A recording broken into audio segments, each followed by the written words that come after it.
You need three components to build a wall of peace and protect it. Go with the book of Nehemiah. There was a period in there where Jerusalem's wall that fortified the city was damaged, and they had to repair the wall. So three things were needed in order for them to repair that wall. The first thing was obviously their tools that they're building the wall with, but it was more so just placing stones back in place.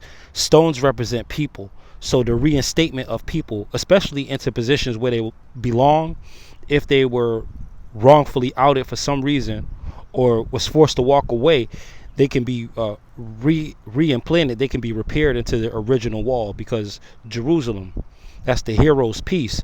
So in this, there's some heroes that may need to be restored to the wall, that may be a stone removed.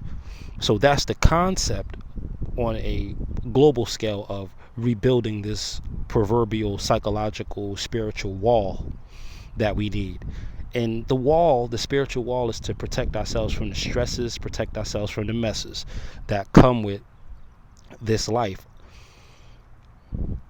So the first thing, one of the things that they needed was a sword, because there was some protection in case others come to try to finish the job. Whoever damaged the wall, should they decide to come back, there's a defense. So this is all about preparedness, being prepared.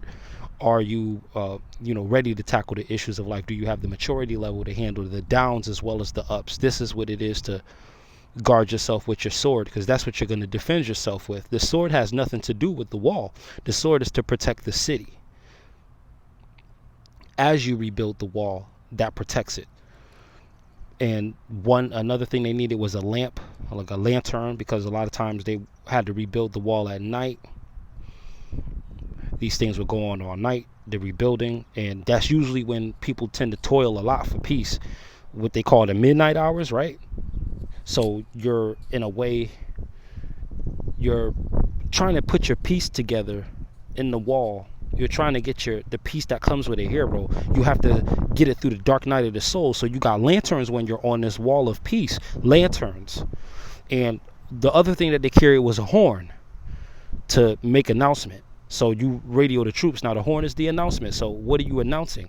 Because that's how we are going to combat the things that attack our peace as heroes. The horn is the announcement. So this points to what? Your throat chakra, the vocals, your voice, your proclamation, your mantra, your declaration, your word, your prayers, your hopes, your dreams, your prophecies, your predictions, your pep rallies. See, all of this is associated with the horn. The horn lets you know that the enemy's coming. If there's not a horn, the other people, whoever's in your care, they'll be blindsided by whatever stresses and messes that come for you. So when it's coming, you're sounding the horn for those you love so that they can be protected as well, because there's a wall that has to be rebuilt. If it is at all torn down at all, a lot of people have walls. They talk about putting a wall up. Sometimes that's not always a bad thing to put a wall up.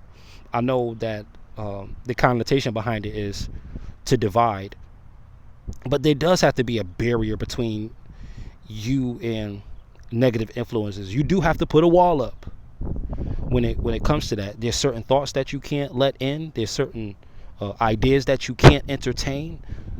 So you need a psychological wall to be planted up. And also with trauma, this is let you know that the psychological wall is a very natural process.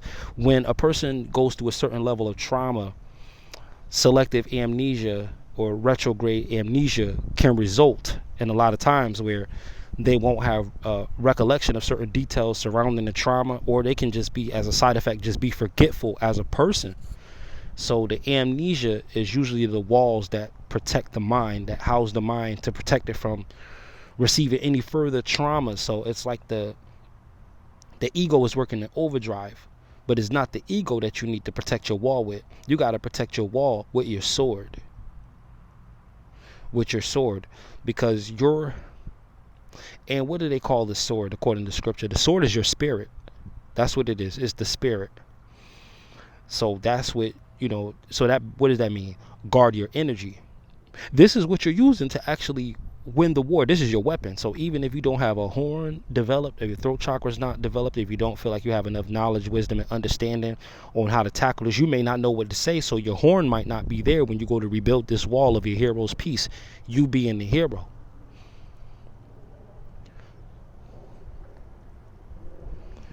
So you're going to have to work with the most important thing that's going to be immediate defense. Is not going to be the torch. What do they call a torch in the scriptures? They also call this the spirit of man. That the candle of the Lord, that's the spirit of man, and it searches all the inward parts of the subconscious mind. So this lantern is the idea of giving your sword direction. We're speaking spiritually. So your aim has to have like a direction to it. You're searching inside of you for the solution to the outer problem, because the solution is always inside of you. And that's what this lantern and candle is about. Is not so much just about being able to see how to build and put stones back in place as a people, but as an individual too. Certain stones, certain talents, there might be things that's left dormant, might be stones that have fallen out of your wall, certain techniques, certain lessons that you may have forgotten, that you may need to put back into the wall. So again, you keep your wall built, and this is not divisive, but what this is to protect the unified.